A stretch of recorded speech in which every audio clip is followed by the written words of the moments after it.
Drewz Viewz. Drewz Viewz.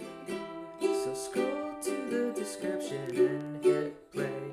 Copyright claims try to hide his vids away, but he'll never stop his flippin' fans say that he's the baddest reactor to ever make their day. Drewz Viewz.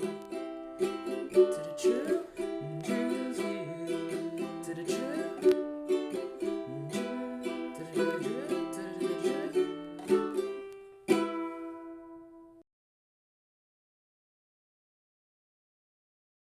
Hey, we got Drewz Viewz here, back for a little Car Tuesday, reacting to cartoons on Tuesday with Ben 10, Alien Force, Season 3, Episode 5. Last time, I guess, was a controversial episode to some degree, what with the aliens shitting gold plotline for that one lucky town every 17 years. Getting kidnapped, eating meat, being fed meat, turning into a monster, etc. Yeah, I mean, definitely felt like it was a weird plot line, and I said as much during my reaction / recap. But yeah, some commenters saying that this is considered like the worst episode, or it's on list, I guess, of some of the worst Ben 10 episodes. However, the commenters themselves aren't necessarily agreeing with that, just seeming to be saying that, yeah, like I said, it's on lists, or people have brought it up as one of the worst, like the fandom. But I don't know, I guess I could understand that because it is a strange plotline, and it didn't necessarily, it's not like leading to anything, I don't think, toward a greater storyline. But I think it's almost, to me, such a weird idea that it shouldn't be considered one of the worst just for that reason alone. But I don't know. Anyway, this episode is called Simple. I don't know, is it going to be a simple storyline, plot line here? Or I don't know, is that going to be someone's name or something? Could be any number of things. I assume we'll be continuing down the line here with Ben and Co. on their just mini adventures this season. I guess working for Grandpa as plumbers, officially, basically going out on calls. Like in the last episode, that one alien called Grandpa about his missing friend and said like his parents knew Grandpa's number or something, or told him to call if he gets in trouble on Earth. So I don't think it'd be the exact same thing, like someone just calling because they're on Earth, but maybe something else that Grandpa stumbles upon or gets wise to, that he sends the kids out on.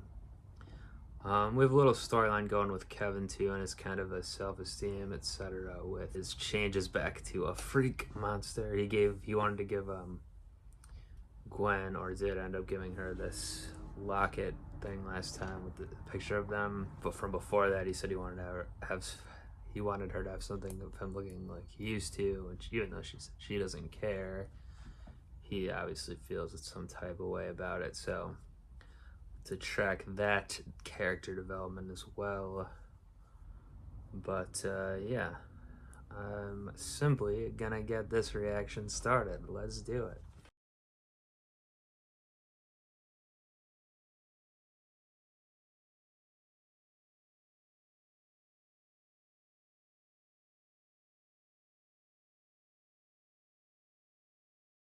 Well, that was quite an interesting episode, especially given the fact that there's an extremely high profile war happening in the world currently as I watch this in March of 2022. But yeah, I'm not exactly sure what the writers were trying to do with this one. I guess they were trying to show how war is futile, but there is a point to it for some people, or for leaders, etc. A reason behind it. And it also goes back to the we don't know why it started sort of thing, which is common trope. But obviously for these two generals, like, or I guess for the leaders of their respective factions, is the way to continue and brush the other problems under the rug or get the blame off them. It's a common thing you see in the real world too, I guess. Did like that the ending there, how Ben wasn't able to solve it, and then even that girl who brought him there in the first place hates him now.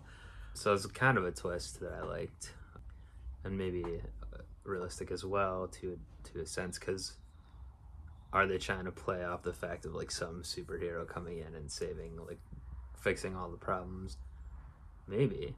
It's interesting because at a certain point in the episode, it seemed like it was like a extremely facile kind of message that even for like the kids watching this was maybe too simple. War just isn't cool. Simple again, like the title there. But then yeah, by the end, I guess they were making more of a commentary. So, like I just said, Ben couldn't save the day there and only served to unite them when he didn't know. I mean, I guess it was maybe some of a commentary on like the U.S. invasion of like Iraq and Afghanistan and stuff like that too. Like not knowing the customs, coming in thinking you could fix everything, make it your way. I could see that. I mean, this came out, what, 2008 or 9? So that would still be in somewhat full swing. So I could see that. Again, with the facile nature of it, like the simple, extremely simple red versus blue, how they're acting. I mean, it was essentially a satire in that regard, I guess, too. Then with the Kevin stuff, I mean, I guess, like Kevin and RJ was brought back, you know, his, I wouldn't call him a friend, but his sometime co-conspirator or partner in crime, I guess, double crossing as he may be, they both have the same goal to make money. So that's kind of dark too. Like Kevin is now a hero on the show, or like one of the main good guys, but it's still not below war profiteering, even though of course he didn't get his money in the end. Very interesting. I'm interested to see people's thoughts on this one as well. And I guess if you were a kid at the time, what you would have thought about it. Yeah. Oh, we also saw a new alien. Lone Star? Lone Star is like Texas. I don't feel like, possibly I misheard it, but don't know what else would be there. But yeah, it seemed to have the polarity powers, like pulling stuff in magnetically and pushing it back out with the guns and everything. I didn't see it do too much else than that, I don't believe, but I'm sure it'll be back in the future, so that'll be interesting. And yeah, clarify for me what the name is, please.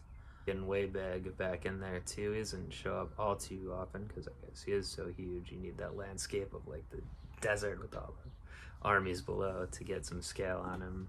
So I like that. And like I mentioned it during the reaction, but the one cool shot of him running and Gwen running on along the top there of the cliff alongside him. And yeah, I like how Ship's still around and they're using him literally as their spaceship, but where's Julia at? That's like her pet essentially at this point.